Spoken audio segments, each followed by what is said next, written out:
La de la gestal, por ejemplo, se utiliza para el diseño gráfico, para determinar los colores, pero no se utiliza para el inicio, por lo menos no. Y después tenemos los géneros periodísticos de mayor influencia. Me quedan 5 minutos.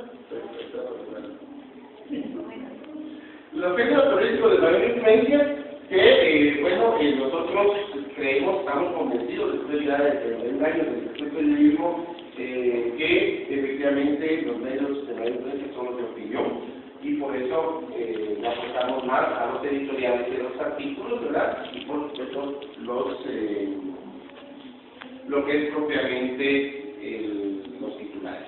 El capítulo 4, la argumentación jurídica de los estudios tecnológicos, este se divide en varios subtemas, lo voy a referir rápidamente, pero sabemos definitivamente que cualquier tipo de discurso debe fundamentarse en 3 elementos: su introducción, su desarrollo y su conclusión, y lo más importante dentro de estos 3 es el argumento. Que si nos vamos a ya de 6, pues ellos nos van a decir que el argumento, lo más importante es la relación que existe entre la conclusión y las premisas, ¿verdad? Que no necesariamente tienen que ser premisas ciertas, conclusión cierta, sino podría variar dentro del análisis. En el análisis crítico del discurso, pues encontramos a Eco, quien hace precisamente una separación completa de lo que debe ser un discurso. Y después, lo interesante que hicimos también fue analizar la ley de los estados de la comunidad en 1944 en Alemania como proyecto, y nos llamó la atención porque muchas de las leyes en Guatemala están así redactadas de esa manera, ya incluyendo el derecho penal del enemigo y con una trascendencia extraordinaria. Definitivamente los estereotipos surgen a nivel de los medios de comunicación, así que deja ver a través de zafadones, los mismos congresistas no lo señalan en las siguientes gráficas que vamos a observar, y los discursos penales y tecnológicos en los medios, pues pasa por señalar a 2 estudiosos, a Maral Machado y a Zafaroni, que les dice, por ejemplo, la palabra mafia es generada por los medios de comunicación y después socializada y aceptada por todos los abogados a manera de avance, ¿verdad? Y que afecte a nivel jurídico. Por último, el capítulo 5, las consideraciones político-criminales y tecnológicas respecto a la labor mediática, que se divide en 4 subtemas, 5 subtemas: los medios objeto de análisis. En este caso analizamos prensa libre, que es el de mayor influencia en el país, el periódico, que incluye enormemente en un sector de la ITA, demás, el siglo XXI, que pretende competir con prensa libre, mucho poder capitalista, pero no ha logrado incluir tanto, y Diario La Hora, que es el más antiguo de todos y que ha tenido participación de su fundador, de su hijo y ahora del nieto en cuestiones políticas. Titulares editoriales y artículos de opinión, todos los que seleccionamos, realmente es una cantidad considerable de todo nuestro cuerpo, ¿verdad? Más de 4,000 documentos analizados. Ahí tienen ustedes parte de lo que nosotros referimos. Y la presión mediática y formulación de las leyes nos lleva necesariamente a algunas de las gráficas que yo quiero compartirles. Por ejemplo, los diputados, si creen que hay congresistas que les temen a los medios, sí. O sea, sí hay congresistas, y es un fuerte porcentaje, también está señalado ahí con ustedes, ¿verdad? Son 54% de las opiniones.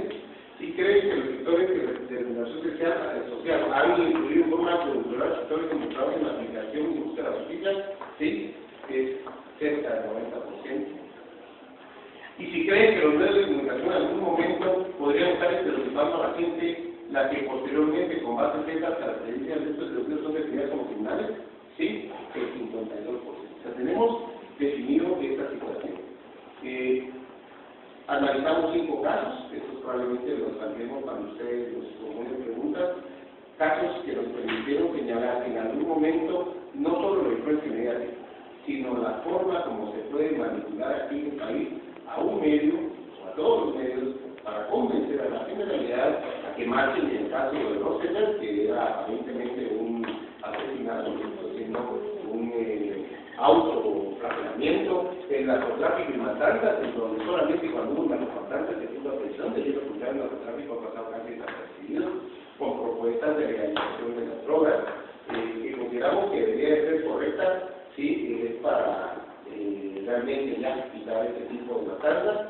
Policías corruptos y justicia, ya que ya hablamos de eso, es el sistema también más preocupante, solo desde la firma de la PAC 1986 hasta la actualidad, 96 hasta la actualidad, han incrementado obviamente los linchamientos como una especie o una respuesta a la ley de salud, ¿verdad? O la elección de los magistrados de la justicia, que sí hizo un papel extraordinario en el elección de los magistrados, depuró mucho, aún así se arman los sindicados y la atención pública y nuevas leyes. Estas son las leyes que se aprobaron desde el 2009 hasta el 2011, la ley contra la violencia sexual y explotación de otras personas, ley de armas y municiones, ley de fortalecimiento de la Constitución Penal, ley de comisión de postulación, la ley de competencia penal. Bueno, todas estas leyes se aplicaron por presión mediática.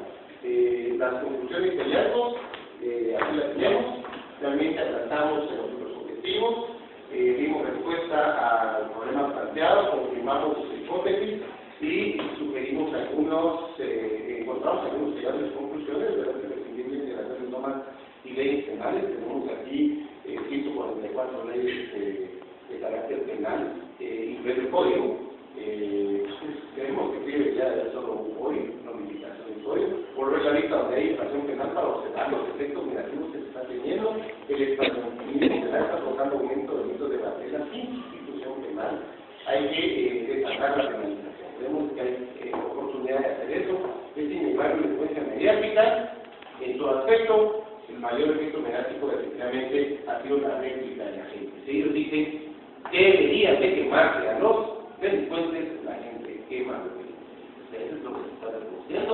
Los elementos por los que más han influido son los delitos de agentes, los artículos de opinión, y debe buscarse una política de carácter criminal. Termino señalando que mi propuesta doctoral es que, lejos de retirar los medios de comunicación social de lo que es esta disputa, se desintegre de verdad entre lo que sería una coordinadora nacional de política criminal en Guatemala, con la idea de que ellos, que también tienen investigadores, no tienen necrólogos, no tienen abogados, pero que también logran conseguir mucha información fiscal que ahora es objeto de persecución en el Ministerio Público, pues sirva dentro de todos. Bueno, concluirá esta presentación, vamos a proceder con el interrogatorio. Nosotros vamos a formular las preguntas por escrito, creo que primero las formulamos.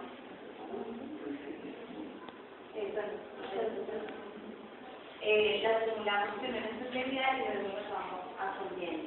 Si nos queda algún tiempo para eso, contamos más o menos con 30, 40 minutos.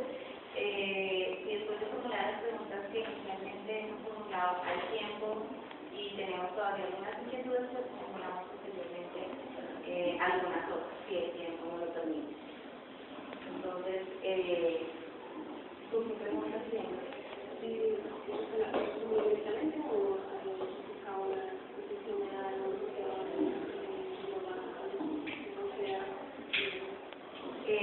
pues yo creo que para que, digamos, como probablemente tengamos preguntas en común, las formulas tú. De acuerdo. Bueno, mis preguntas están relacionadas con algunas inquietudes que me han suscitado la lectura de su trabajo vinculadas a la disciplina de derecho constitucional, a las garantías de derechos fundamentales que la teoría del Estado de juzgar a los de noticieros. La primera es, ¿en qué se basa para afirmar que la pena capital no se aplica en Guatemala?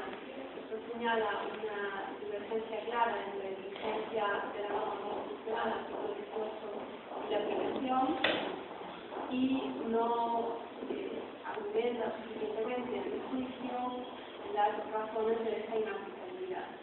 La segunda pregunta está relacionada con esta primera.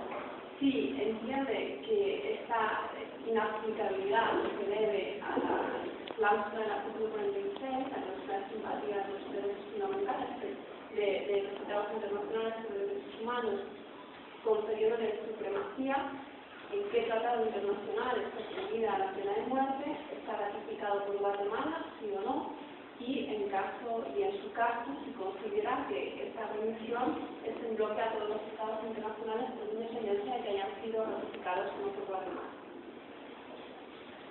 El segundo es, en esta composición del lugar, y sobre todo en las propuestas que usted hace, efectivamente incluye a los medios de comunicación, le iba a preguntarle, sobre todo en los razonamientos que le llevan a esta reducción, ¿cuál es el papel que confiere a la libertad de expresión e información en todo este entramado argumentativo? Y más específicamente, si conoce la jurisprudencia tanto nacional en muchos países como los Derechos Humanos, el Tribunal Europeo de Derechos Humanos y la Corte Interamericana de Derechos Humanos, caso últimamente contra Chile, en la que se consolida la dimensión objetiva de estas libertades, hasta el punto de que, basándose en este carácter instrumental que tienen para la democracia, para la conformación de una opinión pública libre, las convierten en apuestas ganadoras siempre que hay una ponderación con otros derechos o bienes constitucionales, como puede ser en sentido jurídico la política criminal. Yo creo que esta perspectiva no está presente en su trabajo, y es importante llegar a afirmar que en el Tribunal Constitucional ha declarado la inconstitucionalidad del Código Penal cuando criticaba la ofensa a los funcionarios del sistema de justicia, y lo argumenta solo en la influencia de los medios, donde quizá hay un argumento jurídico en esa línea. Estamos hablando de libertad de expresión e información, tienen una preponderancia. ¿Qué papel les confiere usted? En el que en una conclusión llega a afirmar que hay una especie de esta conclusión número 2, creo, o su propuesta número 2, que hay una especie de abstención de proponer leyes punitivas. ¿Esto que es? ¿Censura? ¿Autocensura? ¿Cómo se encaja esto en el juego de la libertad de expresión e información?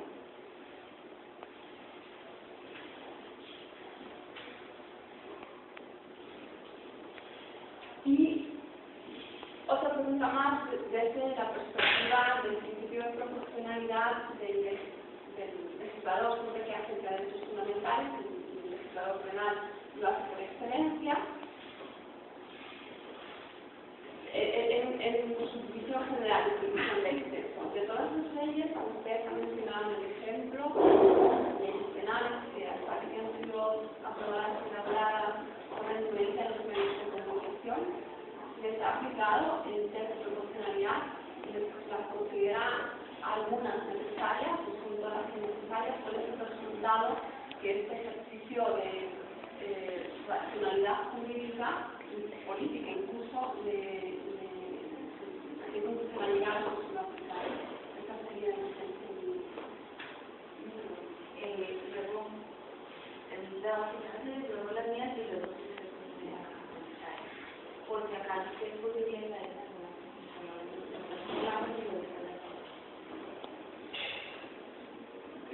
yo aquí quería felicitarme por el trabajo, porque me parece que desarrollar una tesis doctoral mientras uno tiene una actividad profesional pues es meritorio, y creo que es una reunión.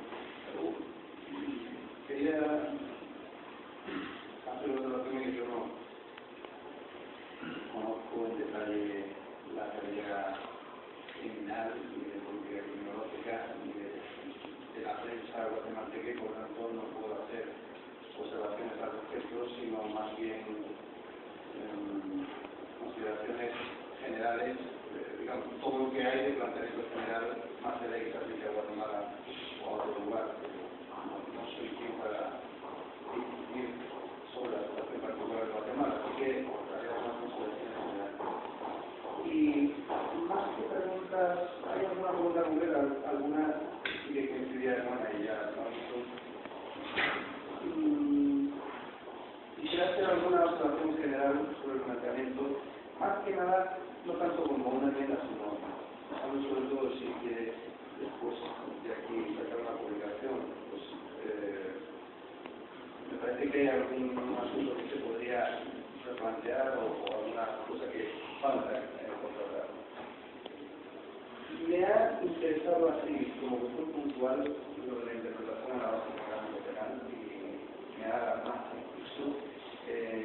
No hace falta que me conteste esto ahora, en todo caso después del acto sí que le pediría más información porque me parece un tema muy grave y sobre el que me gustaría conocer mejor. Bien, pero la cuestión del planteamiento que le quería hacer es la siguiente. Vamos a ver. A mí me parece que aquí hay una cuestión, hay muchas cuestiones implicadas, una cuestión de dogmática penal, hay cuestiones sobre las reglas de comunicación, en los medios, etc. Pero me parece que el eje vertebrador de la tesis es en qué medida la política criminal guatemalteca está implicada por eso.